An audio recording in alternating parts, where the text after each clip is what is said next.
Kept you waiting, huh?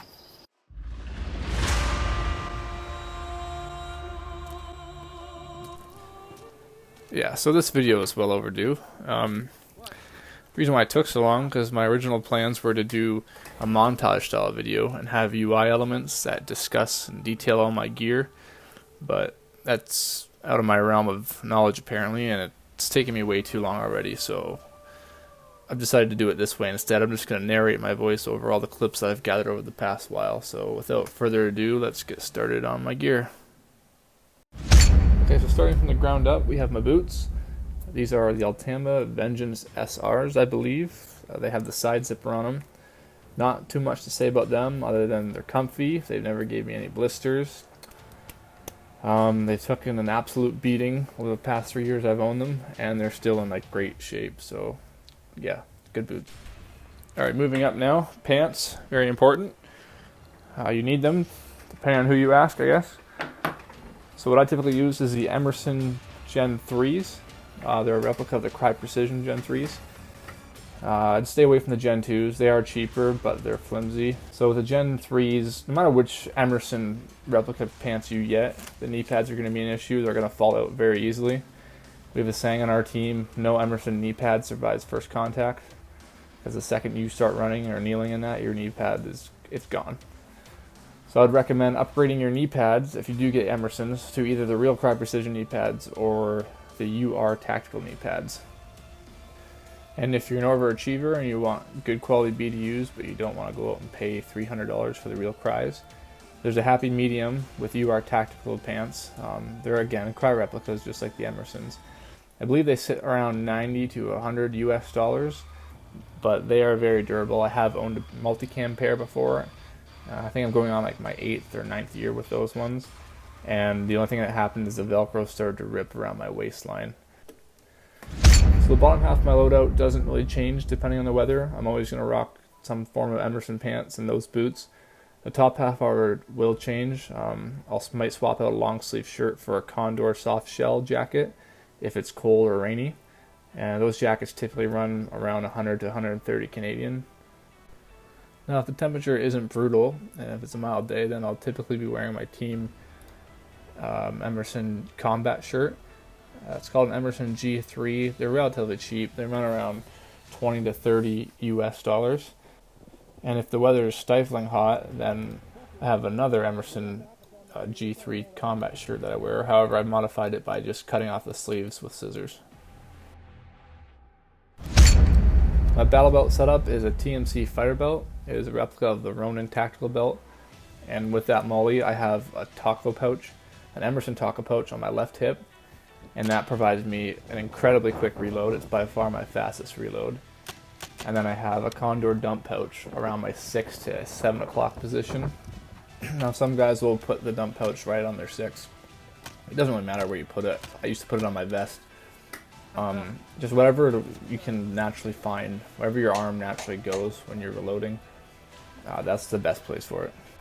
Now my next purchase that I'm going to put on my belt is a Walther PPQ pistol. It's the M2 version, it's a newer version, sold by MCS and Tier 1 Armament. These little pistols are 43 caliber. They're super realistic looking and functioning. Basically everyone on my team has one now except for me, but I have had the opportunity to use one before in a fight. And as you can see in the video, they shoot like laser accurate for 43 cal. So as far as secondaries go, if you want minimalist and you want realism, Walther PPQ is where I would go. As far as plate carriers go, I could make an entire video just on different plate carrier variations alone. I don't use chest rigs only because there's no molly for the back side of it, which means I can't hook up my external air source or extra smokes or flashbangs that my teammates may need to grab off me. So that's why I only usually wear plate carriers. In the past, I have worn Emerson JPC plate carrier. I have nothing bad to say about that plate carrier. If you look around your local Magfed paintball field, you'll see the majority of people who do wear plate carriers are wearing some variation of a JPC. So the JPC is great. There's tons of different variations out there. I wore the Emerson. It lasted me 2 years before it started to rip, which is pretty fair considering the price. I think it's around 60 to 70 US dollars. Since then, though, I have upgraded. Kind of went all out and bought an expensive plate carrier. It's a Ferro Concept Slickster. It's more so made for real steel. Like I said, I wanted quality though, so I went with the Slickster. The nice thing about the Slickster is it's very, very minimalist, so it's conformed to your body. It's very thin. You can lay prone easily. The elastic cummerbund on them is amazing. You could also upgrade any plate carrier with elastic cummerbund, and I would recommend that. It gives you more of a snug fit and more maneuverability. As far as dummy plates go, I like to keep my sappy dummy plates in my plate carriers for a number of reasons. First and foremost, like people say it's not necessary, but I find it much more convenient and easier in general to reload your magazine when you have a plate in, because what that plate does is it pushes the magazine off your body by an inch or so. So when you're looking down with your paintball mask on, typically you can't see your magazine you're grabbing, but if you have a plate in, it helps kind of put that magazine more in your field of vision. And also with that plate in there, it's going to stop your plate carrier from folding on you. So if you're laying prone or you're crawling or you're crouched or what have you, your plate's going to keep your entire plate carrier firm in an upright position, which again makes it easier to pull that mag out and slide it out without it getting snagged or caught on anything. Now with magazines, the amount I run, it does vary. The absolute lowest amount of magazines I'll run is 5. I run 3 in the front of my Slickster, 1 on the gun and 1 on the hip. Usually I run 7, the same combination, 3 in the front, 1 on the gun, 1 on the hip, plus another one on my side cummerbund. If I'm going into what I know is going to be a long sustained fight, then I'll bring 8 or 9 in. And those additional magazines I'm bringing in will go into my elastic cummerbund slots on the sides of my vest. On the back of my plate carrier, I run it's a Haley Strategic Flat Pack Replica. It's made by TMC. I believe they run around 70, 80 US dollars. And it's basically just a slim backpack where I can throw my air tank into and conceal it. Now there are other options for back panels. There's like fighting back panels that have little pouches for Thunder V's or smoke grenades or what have you. A lot of people on our team run these as well. Kind of useless if you don't have a teammate or a buddy next to you to grab your gear out of. I have ran these in the past and they work great. The only issue I ran into is I run a 26 CI tank, and it's hard to find a back panel with a pouch big enough to house that tank. So with a slim backpack like mine or a hydration bladder, that's your best bet if you have a larger size air tank.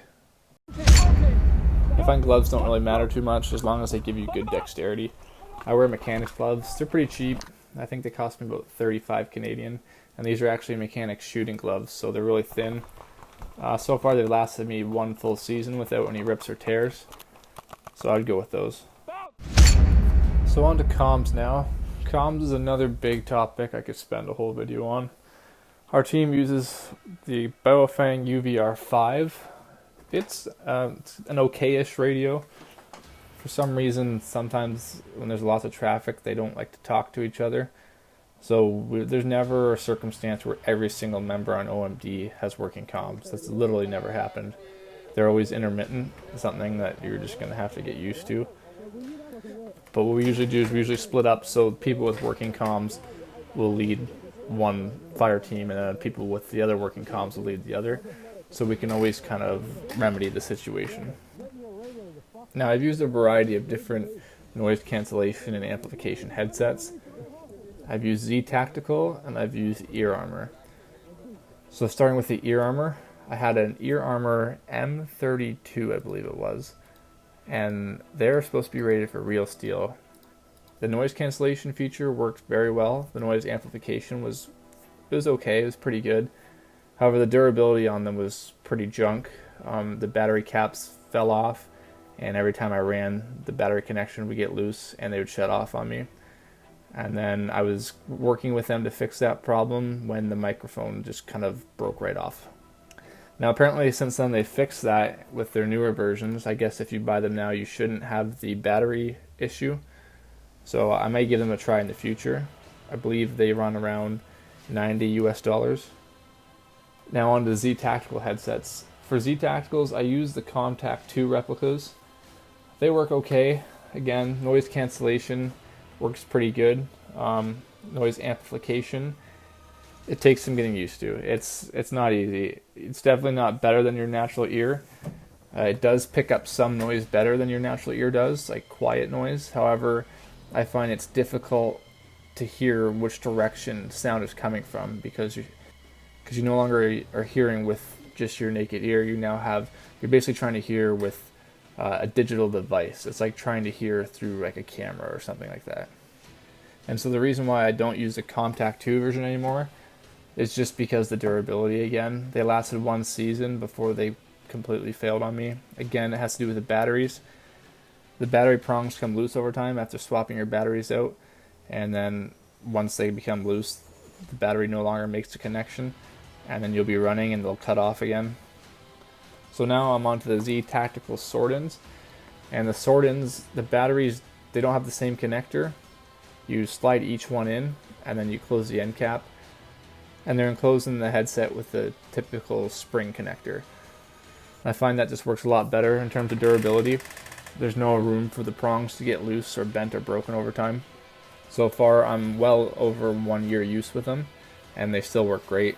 The noise amplification is actually a little bit better than the Contacts for some reason. I don't know why, but it's just the durability is unmatched. One of our teammates, he's had his for, I believe, 3 full seasons now, and they still work great as far as I know. I still see him using them. So now, if you're using the Z-Tacs and you're using either the Contact version or the Sword version, then you need a PTT. Now, the PTT, or push-to-talk, Z-Tac makes a whole bunch of different ones. However, most people tell you the Z-Tac PTTs are garbage. They will last you like 2 months of hard play. I think one season I bought 4. They get too wet, they're damaged. If you bend them too much, the wires split. They're not meant for abuse. So what I did is I actually found a different aftermarket brand that sells them.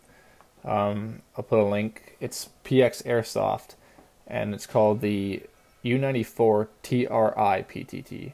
So that's what I've been using. It looks just like the Z-Tac ones, but I have noticed that it's been much more durable so far. There's been no wire splitting yet. They haven't fallen out of my Baofeng as much as the Z-Tac ones have. So I'm happy with that PTT. So we get a lot of questions about how we run our mask and our helmet setups. So the masks that we all use is the Dye i4s. The reason for this is because they have the flat top, which makes it very easy to rest the helmet on there. They also have a very low cheek profile, and this allows me to get a very good cheek wheel and sight picture, so I can actually aim down my sight when I play. And a lot of people say I never aim down my sight when I play, but I'm always asking, well, how don't you aim down your sight? Because once you get that good cheek weld and you're able to aim down your sight, and you have your sight zeroed in to 20 feet or so, it makes a big difference. You wouldn't think it would, but when you're sneaking up on someone and you want your first shot to be a hit, or when you're shooting on your good hand, you switch to your off hand, that's when the sight really helps out a lot, because instead of having to do like 4 or 5 follow-up shots to finally get my aim right, I switch to my off hand. I just use my optic, put the optic on target, and my first shot's on target. Now with the helmet, you can use whatever helmet you want. I've used bump replicas. I use ballistic replicas now. The OpsCore helmet, that's the one I used for the longest period of time. Now I'm on to the airframe helmet. Again, it's just preference. It doesn't really matter. The helmet, you have to mod it to get it to fit with the i4s properly. I had to move my pads around. I took most of the comfort pads out of my helmet. Now I just have one on the front lip to prevent my mask from sliding all the way into the helmet, and one near the back just to stop it from getting uncomfortable at the back of my head.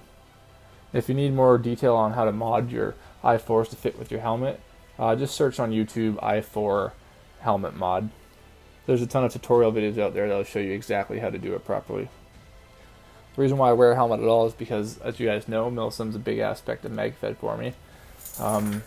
That, and it also provides a great platform to hold your GoPro. I use the TMZ excavator arm for my GoPro mount. It allows me to get some great angles when I'm firing my marker, and it's also low profile, so it's out of my way. You'll notice that some of the accessories on my helmet are just for looks. primarily being the MS2000 strobe in the back. I guess you could argue that it does have some function, however, I would say that's very, very minimal. All it does is it provides a white light strobe. Only ever used it once when my flashlight went down in PRZ. We were moving up the hallways in the pitch black, and it was just there, so I turned it on. However, whether or not you want to do that, it's obviously completely up to you. Again, it gives us more of a Milsim appearance, and I think helmets without anything on them, they just look boring to me. Now this part of the video is obviously for the more extreme player who's really chasing the Milsim experience that OMD really loves to capture. So the night vision goggles that you probably saw us use at Operation Honey Badger this last year, those were actually real night vision goggles. They were Gen 1, so basic rundown of night vision. There's Gen 1, 2, 3, and above. The only thing that is sub $700 is Gen 1. And Gen 1, what that basically allows you to do is it basically allows you to not move and see in the dark with IR illumination. And if it's not perfectly rested on your eye, or if you move too much, you'll lose your sight picture. So you have to understand you're not going to be able to run and jump and do everything you could in the nighttime as you would in the daylight. These aren't miracle goggles. You're getting what you pay for. We used them to move through a pitch black furnace room at PRZ, and then we moved down the stairwell. The people who used them on my team that day said they had varying success. The guy leading our fire team that day, he said he could see no problem. Mine became jostled because we did it during gameplay, so we were being shot at, we were shooting back, and we were climbing a ladder and jumping and climbing onto the roof, and so my nods got moved a little bit, so we made our initial entry. I couldn't really see through them. However, at one point I had to retrieve bolt cutters, and I flipped my nods down then, and I could actually see. And because they work with IR illumination, when I walked into the pitch black gym and I turned on my nods, basically the bolt cutters were on the floor reflecting light back at my night vision. So that allowed me to instantly find the bolt cutters, grab them, and then run to extraction. We'd like to experiment more with night vision. If there's night games in the future or 24-hour Milsim ops, what we'd likely end up doing is we'd find some place close to enemy territory and just sit in fortified position and ambush. Because like I said, you can't really run with them on or move. You can walk slowly, but it'd be best just to sit and wait with them. We use the nods with also an IR laser. It's an Element PEQ 15 replica, but it has an IR laser capability on it. And the laser is rated eye safe, so it's safe to use in paintball. And what that allows you to do with night vision on is it basically just allows you to just aim with the laser over your sight, so you have a better chance of hitting your target versus just guessing. So yeah, you see lots of night vision in airsoft. Airsoft, they're the Milsim masters, really. Most of them do run higher gen quality night vision, such as Gen 2, Gen 3, and even Gen 3 Plus. And the price on those are insane. I think Gen 2s usually start around 3,000 Canadian, and then Gen 3 Plus is like you could buy a car pretty much, brand new car. So I don't think I'd ever do that, but just the 700, or I got these luckily used for $400, which is a really good deal. So that's good enough for me. I'm happy with that. And these are the Sightmark Ghost Hunter 1x Bino. The other 3 members on my team who have night vision have the Sightmark Ghost Hunter 2x Mono. With this setup, you need a night vision mounting system. A lot of the replica ones are very flimsy because they attach onto your night vision mount on your helmet, and due to differences in replica manufacturing, there's lots of wiggle room there. So if you're going to go this route, I would recommend getting the one I have on the picture here. It's called the SOTAC L4G30 NVG mount. I'll put a link to it.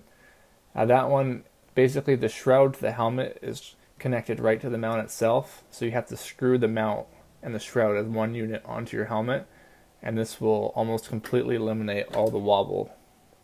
Now with all that weight on the front of your helmet's going to tilt, so now you need a counterweight. So what I have is the Mohawk replica, and what that basically is, it's It's just a part that attaches to the back of your helmet via Velcro, and there's a large pouch in the back. What I use for a counterweight, I have an external power supply unit that I was going to use for my GoPro that day, and it weighs quite a bit for its size, so it actually works pretty good to even out my helmet.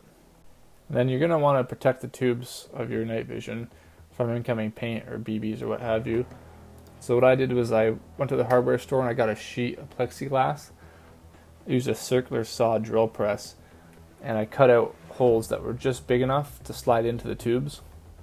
And that alone could be enough to protect it from a hit. However, I went a step further and I bought scope cover mounts, and I slid them over top of the plexiglass, and then I taped the scope cover mounts onto the night vision unit itself. So now it's, when the scope mounts are closed, it blocks light from entering your tubes, and thus increasing the longevity of your night vision by blocking light from entering and stopping the light exposure from damaging the tube. Finally, we have the marker.